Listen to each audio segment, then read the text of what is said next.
ನಮಸ್ತೆ ವೀಕ್ಷಕರೇ, ಶಿಲ್ಪಶ್ರೀ ಕ್ರಿಯೇಷನ್ಸ್ಗೆ ಸ್ವಾಗತ. ನಾನು ಶಿಲ್ಪಾ ಸಂತೋಷ್. ಇದೇ ಮೊದಲನೇ ಬಾರಿಗೆ ನಮ್ಮ ಚಾನಲ್ನ ನೋಡ್ತಾ ಇದ್ದರೆ ದಯವಿಟ್ಟು ಸಬ್ಸ್ಕ್ರೈಬ್ ಮಾಡ್ಕೊಳ್ಳಿ ಹಾಗೂ ಪಕ್ಕದಲ್ಲಿ ಕಾಣೋ ಬೆಲ್ಲೈಕನ್ ಕೂಡ ಪ್ರೆಸ್ ಮಾಡ್ಕೊಳ್ಳಿ. ಆಗ ನಾನು ಹೊಸದಾಗಿ ಅಪ್ಲೋಡ್ ಮಾಡುವಂಥ ವಿಡಿಯೋ ನೋಟಿಫಿಕೇಷನ್ಸ್ ನಿಮಗೆ ಮೊದಲು ಬಂದು ತಲುಪುತ್ತೆ. ಇವತ್ತು ನಾನೊಂದು ಬ್ರೈಡಲ್ ಕ್ರೋಶಾ ಕುಚ್ಚು ಡಿಸೈನ್ನ ತೋರಿಸ್ತಾ ಇದ್ದೀನಿ, ಡಬಲ್ ಆರ್ಚಲ್ಲಿ. ಆ್ಯಂಡ್ ಇದು ಎಂಗೇಜ್ಮೆಂಟ್ ಸ್ಯಾರಿಗೆ. ಆ್ಯಂಡ್ ಇದಕ್ಕೆ ನಾನು ಬೀಡ್ಸ್ ಬಳಸ್ದೇನೆ, ಬೀಡ್ಸ್ ಬೇಡವೇ ಬೇಡ, ನಮಗೆ ಬೀಡ್ಸೇ ಬೇಡ, ಯಾವುದು ಹಾಕಬೇಡಿ ಅಂತಾರೆ ನೋಡಿ, ಅಂಥವ್ರಿಗೆ ಈ ರೀತಿಯಾದಂಥ ಒಂದು ಡಿಸೈನು ಪಿಕಾಟ್ ಡಿಸೈನ್ನ ಮಾಡ್ತಾಯಿದ್ದೀನಿ. ಅದರಲ್ಲಿ ಮೊದಲು ಇದಕ್ಕೆ ಬೇಕಾಗಿರುವ ಮೆಟೀರಿಯಲ್ಸ್ ನೋಡ್ಕೊಳ್ಳೋಣ. ನಾನಿಲ್ಲಿ 2 ಕಲರ್ ದಾರನ ಸುತ್ತಿಟ್ಕೊಂಡಿದ್ದೀನಿ. ಹಾಗೆ ಕುಚ್ಚು ಕಟ್ಕೊಳ್ಳೋದಕ್ಕೆ ದಾರ, ಚರಿ ದಾರ, ಕತ್ರಿ ಮತ್ತು ಕ್ರೋಶಾ ನೀಡಲ್ ನಂಬರು ನೀವು 10 ಅಥವಾ 11 ಯೂಸ್ ಮಾಡ್ಬೋದು. ನಾನು ರೆಗ್ಯುಲರಾಗಿ 11 ನೀಡಲ್ ನಂಬರ್ ಯೂಸ್ ಮಾಡ್ತೀನಿ. ಮತ್ತು ದೊಡ್ಡ ಕಣ್ಣಿನ ಸೂಜಿ ಕುಚ್ಚು ಕಟ್ಕೊಳ್ಳೋದಕ್ಕೆ. ಇದಿಷ್ಟು ನಮಗೆ ಬೇಕಾಗಿರುವಂಥ ಮೆಟೀರಿಯಲ್ಸು. ಇವಾಗ ಡಿಸೈನ್ ಹೇಗೆ ಮಾಡೋದು ಅಂತ ಶುರು ಮಾಡೋಣ ಬನ್ನಿ. ಮೊದಲಿಗೆ ನೋಡಿ, ದಾರಾನ ನಾವು ಲೆಫ್ಟ್ ಹ್ಯಾಂಡಿಂದ ಬ್ಯಾಲೆನ್ಸ್ ಮಾಡಿಕೊಂಡು ಸೀರೆ ಹಿಂಭಾಗಕ್ಕೆ ದಾರಾನ ಪ್ಲೇಸ್ ಮಾಡ್ಕೊಳ್ಳಿ. ಆಮೇಲೆ ಸೀರೆ ಮೇಲ್ಭಾಗದಿಂದ ನೀಡಲ್ನ ಹಾಕಿಬಿಟ್ಟು ದಾರಾನ ಪೂರ್ತಿಯಾಗಿ ಮೇಲಕ್ಕೆ ಎತ್ಕೋಬೇಕು. ನಾನು ಈಗಾಗಲೇ ಹೇಳಿದ್ದೀನಿ ತುಂಬ ಸಲ, ನಾನು ದಾರ ದುತಿಗೆ ಗಂಟಾಕಿ ಕುಚ್ಚನ್ನು ಕಟ್ತಾ ಇಲ್ಲ. ಏಕೆಂದರೆ ನಾನು ಡೈರೆಕ್ಟಾಗಿ ಸೀರೆಗೇ ಈ ರೀತಿ ಗಂಟು ಹಾಕ್ಕೊಳ್ತಾ ಇದ್ದೀನಿ. ಏಕೆಂದರೆ ನಾವು ಗ್ಲೂ ಪೇಸ್ಟ್ ಮಾಡೋದ್ರಿಂದ ಅದು ಬಿಚ್ಚೋಗೋ ಚಾನ್ಸಸ್ ಇರುತ್ತೆ ಅಂದ್ಬಿಟ್ಟು ನಾನು ಈ ರೀತಿ ಮಾಡ್ತಾಯಿದ್ದೀನಿ ಇವಾಗ. ಸೊ ಹಾಗಾಗಿ ಈ ರೀತಿ ಗಂಟು ಹಾಕ್ಕೊಂಡು ನೀವು ಕೊನೆಯಲ್ಲಿ ಕುಚ್ಚು ಕಟ್ತಿರಲ್ಲ, ಹೆಂಗೂ ನಾವು ಸ್ಟಾರ್ಟಿಂಗ್ ಆ್ಯಂಡ್ ಎಂಡಿಂಗ್ ಕುಚ್ಚು ಕಟ್ಟೋ ಥರನೇ ಮಾಡ್ತೀವಲ್ಲ, ಆ ಥ್ರೆಡ್ಡನ್ನ ನಾವು ಕುಚ್ಚೊಳಗಡೆಗೆ ಸೇರಿಸ್ಕೊಂಡ್ಬಿಟ್ರೆ ನೀವು ಗ್ಲೂ ಪೇಸ್ಟ್ ಮಾಡೋ ಅವಶ್ಯಕತೆನೇ ಇರೋದಿಲ್ಲ. ಸೊ ಹಾಗಾಗಿ ಆದಷ್ಟು ಈ ಥರ ಮಾಡಿಕೊಂಡ್ರೆ ಒಳ್ಳೆಯದು ಅಂತ ನಾನು ಈ ರೀತಿ ಮಾಡ್ತಾಯಿದ್ದೀನಿ. 2 ಗಂಟು ಹಾಕಿ ಟೈಟಾಗಿ ಕಟ್ಕೊಂಡಿದ್ದಾದಮೇಲೆ ಅಲ್ಲಿ ನೆಕ್ಸ್ಟು ಮತ್ತೆ ನಾವು ಒಂದು ಹಾಫ್ ಕ್ರೋಶೆಟ್ನ ಮಾಡ್ಕೊಳ್ಬೇಕು. ಅಂದರೆ ಒಂದು ಲಾಕ್ನ ಮಾಡಬೇಕು. ಅದ್ರ ಪಕ್ಕ ಗಂಟು ಹಾಕಿರ್ತಿರಲ್ಲ ಅದೇ ಪ್ಲೇಸಲ್ಲಿ ಮಾಡಿದ್ರು ಓಕೆ. ಇವಾಗ ನಾವು 4 ಚೈನ್ನ ಹಾಕಬೇಕು. ನಾನು ಹೇಳಿದ್ನಲ್ಲ, ಕುಚ್ಚು ಕಟ್ಕೊಳ್ಳೋದಕ್ಕೆ ನಾವು ಸ್ಟಾರ್ಟಿಂಗ್ ಮಾಡ್ತೀವಿ ಅಂತ. ಸೊ ಹಾಗಾಗಿ 4 ಚೈನ್ ಹಾಕಿಬಿಟ್ಟು ಅದು ಎಲ್ಲಿಗೆ ಬರುತ್ತೆ ಅಂತ ಅಲ್ಲಿಗೆ ನೋಡಿಕೊಂಡು ಸರಿಯಾಗಿ ಲಾಕ್ ಮಾಡ್ಕೊಳ್ಬೇಕು. ಲಾಕ್ ಮಾಡಿದ್ದಾದಮೇಲೆ 4 ಚೈನ್ ಹಾಕಿ ಲಾಕ್ ಮಾಡಿದ್ದಾದಮೇಲೆ ಇವಾಗ 3 ಚೈನ್ ಹಾಕಬೇಕು. ಅದು ಎಲ್ಲಿಗೆ ಬರುತ್ತೆ ಅಲ್ಲಿಗೆ ನೋಡಿ ಲಾಕ್ ಮಾಡಬೇಕು. ಅದಾದಮೇಲೆ ಮತ್ತೆ 3 ಚೈನ್ನ ಹಾಕ್ಕೊಳ್ಬೇಕು. ಮತ್ತು ನೋಡಿ, ನಾವು ಸೀರೆಗೆ ಲಾಕ್ ಮಾಡುವಾಗ ನೀಡಲ್ನ ಸ್ಟ್ರೈಟಾಗಿ ಇಟ್ಕೊಂಡು ನೋಡಿಕೊಂಡು ಸರಿಯಾಗಿ ಲಾಕ್ ಮಾಡ್ಕೊಳ್ಳಿ, ಅಥವಾ ಒಂದು ಪಾಯಿಂಟ್ ಹಿಂದಕ್ಕೆ ಲಾಕ್ ಮಾಡ್ಕೊಳ್ಳಿ. ಏಕೆಂದರೆ ಬೇಸ್ ಲೈನು ತುಂಬಾ ಇಂಪಾರ್ಟೆಂಟು. ಯಾವುದೇ ರೀತಿಯಾದಂಥ ರಿಂಕಲ್ಸ್ಗಳು ಬರಬಾರ್ದು, ಆ ರೀತಿಯಲ್ಲಿ ನಾವು ಮಾಡ್ಕೊಳ್ಬೇಕು. ಸೊ ಇವಾಗ 2 ಬಾರಿ 3 ಚೈನ್ ಗ್ಯಾಪ್ ಆದಮೇಲೆ ನಾವು 6 ಚೈನ್ನ ಹಾಕ್ಕೊಳ್ಬೇಕು. 6 ಚೈನ್ ಹಾಕಿಬಿಟ್ಟು ಅದು ಎಲ್ಲಿಗೆ ಬರುತ್ತೆ ಅಲ್ಲಿಗೆ ಲಾಕ್ ಮಾಡ್ಕೊಳ್ಬೇಕು. ನೋಡಿ, ಈ ರೀತಿಯಾಗಿ ಸ್ಟ್ರೈಟಾಗಿ ಇಟ್ಕೊಂಡು ಒಂದು ಪಾಯಿಂಟ್ ನೋಡಿ, ನಾನು ಒಂದು ಪಾಯಿಂಟ್ ಹಿಂದಕ್ಕೆ ಮಾಡಿಕೊಂಡೆ. ನೀಡಲ್ನ ಸ್ಟ್ರೈಟಾಗಿ ಇಟ್ಕೊಂಡು ಒಂದು ಪಾಯಿಂಟ್ ಹಿಂದಕ್ಕೆ ಮಾಡ್ಕೊಳ್ಳಿ, ಆವಾಗ ನಿಮಗೆ ಕರೆಕ್ಟಾಗಿ ಬರುತ್ತೆ. ಲಾಕ್ ಮಾಡಬೇಕು. ಅದಾದಮೇಲೆ ಮತ್ತೆ 3 ಚೈನ್ ಹಾಕಬೇಕು, ಎಲ್ಲಿಗೆ ಬರುತ್ತೆ ಅಲ್ಲಿಗೆ ಲಾಕ್ ಮಾಡಬೇಕು.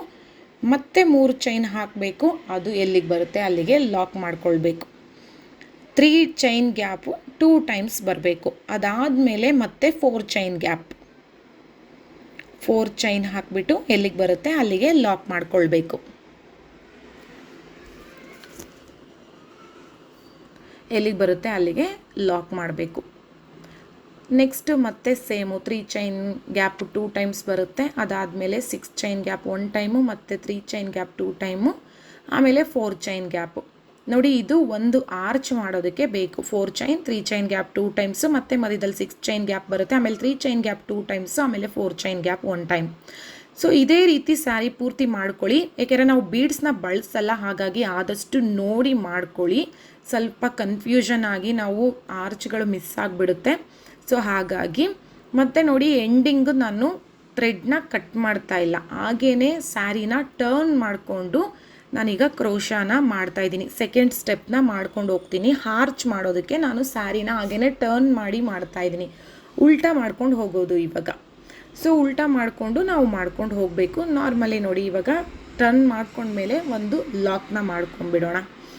ಲಾಕ್ ಮಾಡಿಬಿಟ್ಟು ಇವಾಗ ಏನು ಅಲ್ಲಿ 4 ಚೈನ್ ಗ್ಯಾಪ್ ನಿಮಗೇನು ಎಂಡಿಂಗ್ ಆಗಿರುತ್ತೆ ಅದನ್ನು ನೋಡಿಕೊಂಡು ಮಾಡ್ಕೊಳ್ಬೇಕಾಗುತ್ತೆ.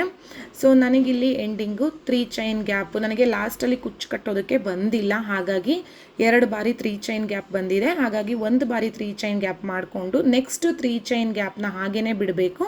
ಡೈರೆಕ್ಟಾಗಿ 6 ಚೈನ್ ಗ್ಯಾಪ್ ಒಳಗಡೆಗೆ ನಾವು ಆರ್ಚ್ನ ಮಾಡ್ಕೊಳ್ಬೇಕು. ನಾನಿಲ್ಲಿ ಟ್ರಿಪಲ್ ಕ್ರೋಶೆಟ್ನ ಮಾಡ್ತಾಯಿದ್ದೀನಿ. ಆರ್ಚ್ ಮಾಡೋದಕ್ಕೆ ಟ್ರಿಪಲ್ ಕ್ರೋಶೆಟ್ನ ಮಾಡ್ಕೊಳ್ಬೇಕು. ಮತ್ತು ನಿಮಗೆ ಕಂಬಗಳು 6 ಚೈನ್ ಗ್ಯಾಪ್ ಒಳಗಡೆಗೆ ಎಷ್ಟು ಕಂಬಗಳು ಇಡಿಸುತ್ತೆ ಅಷ್ಟು ಕಂಬನ ಮಾಡ್ಕೊಳ್ಳಿ. ಒಂದು 15 16 ಎಷ್ಟು ಇಡಿಸುತ್ತೆ ನೋಡಿಕೊಂಡು ಮಾಡ್ಕೋಬೇಕು. ಇದಕ್ಕೆ ನಿಮಗೆ ಇಷ್ಟೇ ಮಾಡ್ಕೊಳ್ಬೇಕು ಅಷ್ಟೇ ಮಾಡ್ಕೊಳ್ಬೇಕು ಏನೂ ಇಲ್ಲ. ನೀವು 6 ಚೈನ್ ಗ್ಯಾಪ್ ಒಳಗಡೆಗೆ 14 ಮಾಡ್ಬೋದು ಅಥವಾ 15 ಮಾಡ್ಬೋದು ಅಥವಾ 16 ಮಾಡ್ಬೋದು. ನೋಡಿಕೊಂಡು ಎಷ್ಟು ಕಂಬಗಳು ಬರುತ್ತೆ ಅಂತ ನೋಡ್ಕೊಂಡು ಮಾಡ್ಕೊಳ್ಳಿ. ಆ್ಯಂಡ್ ಟ್ರಿಪಲ್ ಕ್ರೋಶೆಟ್ ಆಗಿರೋದ್ರಿಂದ ಆದಷ್ಟು ನಿಮಗೆ 15-16 ಕಂಬಗಳನ್ನ ಹಾಕ್ಕೊಂಡ್ರೇ ಆರ್ಚ್ ಕಂಪ್ಲೀಟಾಗಿ ನೀಟಾಗಿ ಬರುತ್ತೆ. ಅದು ನಿಮಗೆ ಗೊತ್ತಾಗುತ್ತೆ ಮಾಡ್ಕೊಳ್ಳುವಾಗ.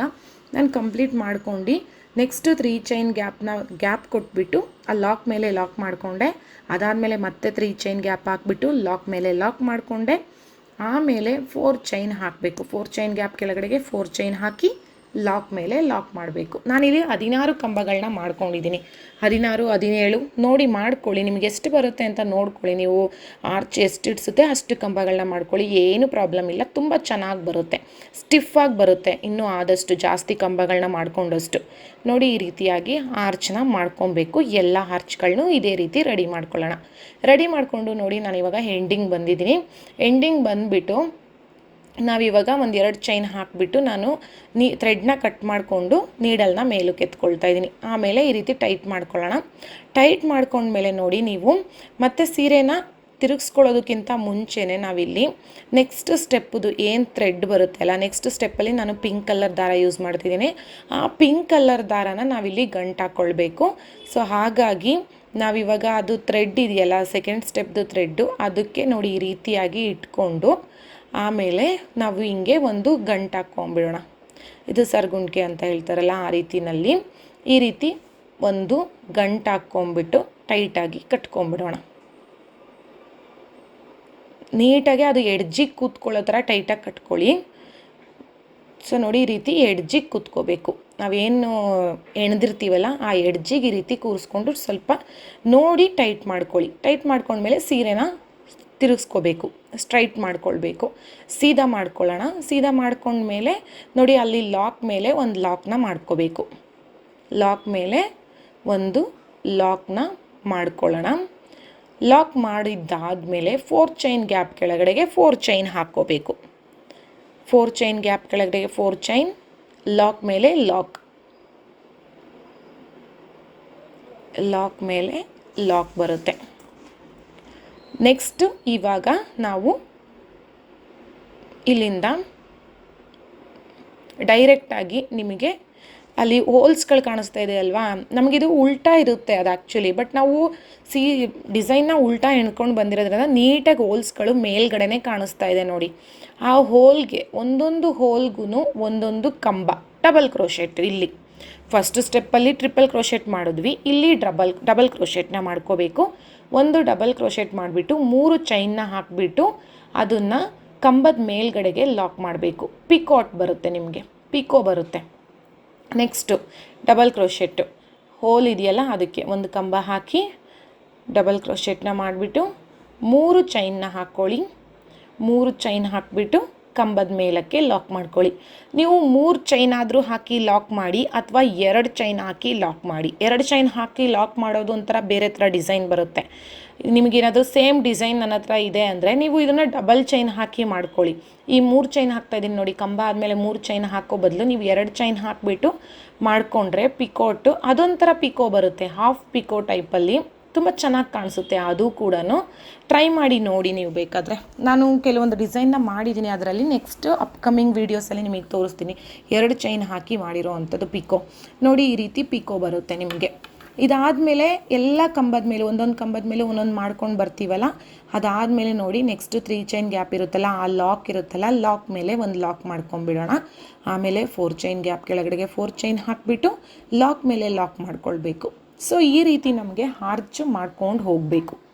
ತುಂಬ ಸಿಂಪಲ್ ಡಿಸೈನು. ಇದಕ್ಕೆ ಬೇಕಾದರೆ ನಾವು ಬೀಡ್ಸ್ಗಳನ್ನ ಆ್ಯಡ್ ಮಾಡ್ಬೋದು, ಗ್ರ್ಯಾಂಡಾಗಿ ಕಾಣಿಸುತ್ತೆ. ಆಮೇಲೆ ಸ್ಟೋನ್ ಚೈನ್ನ ಹಾಕ್ಬೋದು, ಇನ್ನೂ ಗ್ರ್ಯಾಂಡಾಗಿ ಬರುತ್ತೆ. ಬಟ್ ಇವರು ನಮಗೆ ಬೀಡ್ ಬೇಡವೇ ಬೇಡ ಅಂತ ಹೇಳಿದರು ನನಗೆ ಕಸ್ಟಮರು. ಹಾಗಾಗಿ ಅವರಿಗೆ ಬ್ರೈಡಲ್ ಡಿಸೈನ್ ಬೇಕು. ಇದು ಎಂಗೇಜ್ಮೆಂಟ್ ಸ್ಯಾರಿ ಆ್ಯಕ್ಚುಲಿ, ಇದು ಹುಡುಗಿದು ಎಂಗೇಜ್ಮೆಂಟ್ ಸ್ಯಾರಿ. ನನಗೆ ಬೀಡ್ಸ್ ಬೇಡ, ಹಾಗೇ ಮಾಡಿಕೊಡಿ ಅಂದಿದ್ರು. ಎಂಗೇಜ್ಮೆಂಟ್ ಸ್ಯಾರಿ ಅಂದರೆ ಗೊತ್ತಲ್ಲ, ಗ್ರೀನ್ ಕಲರ್ ಇರುತ್ತೆ. ಹಾಗಾಗಿ ಗ್ರೀನ್ ಆ್ಯಂಡ್ ಪಿಂಕ್ ಕಲರಲ್ಲಿತ್ತು, ಟೊಮೊಟೊ ರೆಡ್ ಕಲರ್ ಕಾಂಬಿನೇಷನಲ್ಲಿತ್ತು ಸ್ಯಾರಿ. ಸೊ ಹಾಗಾಗಿ ಬ್ರೈಡಲ್ ಡಿಸೈನ್ನ ಮಾಡಿಸ್ಕೊಂಡಿದ್ರು. ಇದು ತುಂಬಾ ಚೆನ್ನಾಗಿ ಬಂದಿತ್ತು. ಆರ್ಚ್ಗಳು ಕೂಡ ತುಂಬ ದೊಡ್ಡದಾಗಿ ತುಂಬಾ ಚೆನ್ನಾಗಿ ಬಂದಿತ್ತು ನೋಡಿ. ಫೈನಲ್ ಆಗಿ ನಾನು ಎಲ್ಲ ಹೆಣೆದಿದ್ದಾದಮೇಲೆ ನಿಮಗೆ ತೋರಿಸ್ತಾ ಇದ್ದೀನಿ. ಅದು ಟ್ರಿಪಲ್ ಕ್ರೋಶೆಟ್ ಬರುತ್ತೆ ಬೇಸ್ ಲೈನು. ಆಮೇಲೆ ಸೆಕೆಂಡ್ ಲೈನಲ್ಲಿ ಆರ್ಚ್ ಡಬಲ್ ಕ್ರೋಶೆಟ್ಟಲ್ಲಿ, ಅದು ಕೂಡ ಪಿಕೋ ಮಾಡೋದ್ರಿಂದ ದೊಡ್ಡದಾಗಿ ಆರ್ಚ್ಗಳು ತುಂಬಾ ಚೆನ್ನಾಗಿ ಬಂದಿತ್ತು. ಮತ್ತು ಇವರು ಕುಚ್ಚುಗಳು ದಪ್ಪ ಆಗಬೇಕು ಅಂತ ಹೇಳಿದರು. ಹಾಗಾಗಿ ನಾನು 200 ಎಳೆ ದಾರ ತೊಗೊಂಡಿದ್ದೆ. 200 ಎಳೆ ಅಂದರೆ ನಮಗೆ 400 ಎಳೆ ದಾರ ಆಗುತ್ತೆ. ತುಂಬ ದಪ್ಪನಾಗಿ ಬಂದಿತ್ತು. ಆಮೇಲೆ ಆರ್ಚ್ ಲೆಂತಿಗೆ ಕುಚ್ಚುಗಳನ್ನ ಕಟ್ಕೊಂಡಿದ್ದೆ. ನಾನು ಲಾಸ್ಟ್ ವಿಡಿಯೋ ಬಿಟ್ಟಿದ್ನಲ್ಲ, ಅದು ಕೂಡ ಸೇಮು. ಇದು ಹುಡುಗಿ ಅವ್ರ ಅಮ್ಮದು ಸ್ಯಾರಿ. ಅವರು ಬೀಡ್ಸ್ ಬೇಡ ಅಂತ ಮಾಡಿಸ್ಕೊಂಡಿದ್ರು, ಬ್ರೈಡಲ್ ಡಿಸೈನೇ. ಸೊ ಹೀಗಾಗಿ ನಮಗೆ ಬೀಡ್ಸ್ ಬೇಡ ಅನ್ನೋರಿಗೆ ಈ ರೀತಿಯಾದಂಥ ಡಿಸೈನ್ನ ಮಾಡಿಕೊಡ್ಬೋದು. ಸೊ ನೋಡಿದ್ರಲ್ಲ ಎಷ್ಟು ಸುಲಭವಾಗಿ ಬೀಡ್ಸ್ ಇಲ್ದಿರ ಡಿಸೈನ್ ಮಾಡ್ಕೋಬೋದು ಅನ್ನೋದು.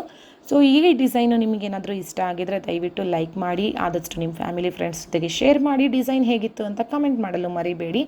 ಮತ್ತು ಇದೇ ಮೊದಲನೇ ಬಾರಿಗೆ ನನ್ನ ಚಾನಲ್ನ ನೋಡ್ತಾ ಇದ್ದರೆ ದಯವಿಟ್ಟು ಸಬ್ಸ್ಕ್ರೈಬ್ ಮಾಡ್ಕೊಳ್ಳಿ, ಹಾಗೂ ಪಕ್ಕದಲ್ಲಿ ಕಾಣೋ ಬೆಲ್ ಐಕಾನ್ ಕೂಡ ಪ್ರೆಸ್ ಮಾಡ್ಕೊಳ್ಳಿ. ಆಗ ನಾನು ಹೊಸದಾಗಿ ಅಪ್ಲೋಡ್ ಮಾಡುವಂಥ ವಿಡಿಯೋ ನೋಟಿಫಿಕೇಷನ್ಸು ನಿಮಗೆ ಮೊದಲು ಬಂದು ತಲುಪುತ್ತೆ. ಮತ್ತು ಈ ವಿಡಿಯೋ ನೋಡಿದ್ದಕ್ಕಾಗಿ ತುಂಬ ಧನ್ಯವಾದಗಳು.